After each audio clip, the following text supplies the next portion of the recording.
ഏറെ പ്രിയങ്കരനായ കോഴിക്കോടിന്റെ MP, നമ്മുടെയൊക്കെ മുതിർന്ന നേതാവ് ശ്രീ MK രാഘവൻ അവർകൾ, വടകരയുടെ ആദരണീയനായ MP, കേരളത്തിന്റെ ഊർജ്ജസ്വലനായ യുവജന നേതാവ് ശ്രീ ഷാഫി പറമ്പിൽ MP, പ്രിയപ്പെട്ട MLA-മാർ, എല്ലാവരെയും കോഴിക്കോട് വന്ന MLA-മാരായി കാണുന്നതിലുള്ള സന്തോഷം പറഞ്ഞറിയിക്കാനാവുന്നതല്ല. പ്രിയപ്പെട്ട K. ജയൻ, ശ്രീ KM അഭിജിത്ത്, ശ്രീ സൂരജ്, പ്രിയങ്കരനായ KPCC ജനറൽ സെക്രട്ടറി എന്റെ ബഹുമാന്യ സ്നേഹിതൻ അഡ്വക്കേറ്റ് PM നിയാസ്, ജില്ലാ പഞ്ചായത്ത് പ്രസിഡന്റ് ശ്രീമതി വില്ലി മോഹൻ, ശ്രീ രാമേന്ദ്രൻ മാഷ്, പ്രിയങ്കരിയായ ശ്രീമതി ഗൗരി പുതിയോത്ത്, പ്രിയപ്പെട്ട പ്രൊഫസർ ഹരിപ്രിയ, ശ്രീ DM ആദരണീയനായ കേരളത്തിലെ ഏറ്റവും പ്രശസ്തനായ ആളുകളിൽ രാഷ്ട്രീയ കോൺഗ്രസ് നേതാക്കന്മാരാൾ കൂടിയായ അബൂക്ക, ശ്രീ KC അബൂക്ക, പ്രിയപ്പെട്ട ശ്രീ DM അബ്ദുറഹ്മാൻ അടക്കം പിന്നെയും എനിക്ക് അടുപ്പമുള്ള ഒത്തിരി ആളുകൾ ഈ കൂട്ടത്തിലുണ്ട്. ഏറെ പ്രിയങ്കരായ കോഴിക്കോട്ടെ കോൺഗ്രസിന്റെയും പോഷക സംഘടനകളുടെയും ആരാധകരായ നേതാക്കന്മാരെ, സഹപ്രവർത്തകരെ, ഈ സ്വാതന്ത്ര്യ ദിനാഘോഷത്തിന് ഏറെ മധുരമാണ്.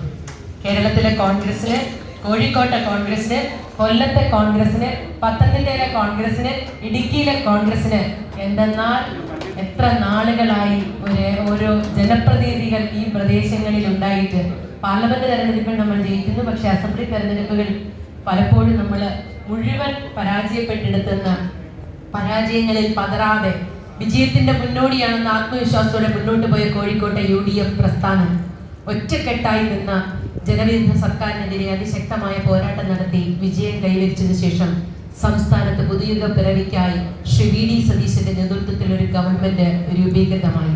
ഫസ്റ്റ് ക്യാബിനറ്റ് മുതൽ ഓരോ ഭരണപരമായ തീരുമാനങ്ങളും കേരളത്തിന്റെ പൊതുവികസനത്തിന്, ജനങ്ങളുടെ ക്ഷേമത്തിനുമായി മുന്നോട്ട് പോയിക്കൊണ്ടിരിക്കുകയാണ്.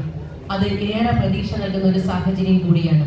ദേശീയ തലത്തിൽ ഫാസിസത്തിനെതിരായി ശക്തമായ പോരാട്ടം രാഹുൽ ഗാന്ധിജിയുടെ നേതൃത്വത്തിൽ, പ്രിയപ്പെട്ട ഖാർഗെജിയുടെ നേതൃത്വത്തിൽ നടക്കുമ്പോൾ ഇന്ത്യയിലെ ഏറ്റവും മുതിർന്ന ജനപ്രതിനിധികളിൽ പ്രഥമ ശ്രേണിയിലുള്ളതും അതിനുമപ്പുറത്തേക്ക് പാർശ്വവൽക്കരിക്കപ്പെട്ടവരുടെ ഇടയിൽ നിന്ന് ഡോക്ടർ BR അംബേദ്കർ ജിയെ പോലെ ശക്തനായി ഉയർന്നു വന്ന അഖിലേന്ത്യാ കോൺഗ്രസ് കമ്മിറ്റിയുടെ പ്രിയപ്പെട്ട പ്രസിഡന്റ് ഖാർഗെജി പങ്കെടുക്കുന്ന വേദിയില് ജാതീയമായ വ്യത്യസ്തത കാണിക്കുന്നതടക്കം 80ാം സ്വാതന്ത്ര്യ ദിനാഘോഷങ്ങളിൽ പങ്കെടുക്കുമ്പോൾ പോലും ഇന്ത്യയിൽ ജാതീയമായ വേർതിരിവുകളും ഉച്ചനീചത്വങ്ങളും നിലനിൽക്കുന്നു എന്നുള്ള ആ ഉദാഹരണങ്ങൾ നമ്മെ തെല്ലൊന്നുമല്ല അലോസരപ്പെടുത്തുന്നത്.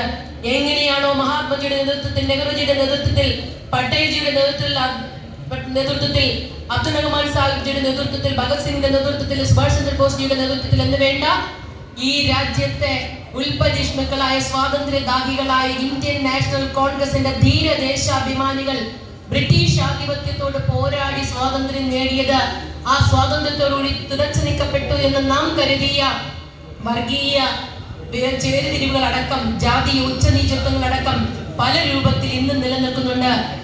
സ്വാതന്ത്ര്യ സമര പോരാട്ട കാലത്ത് ഒരു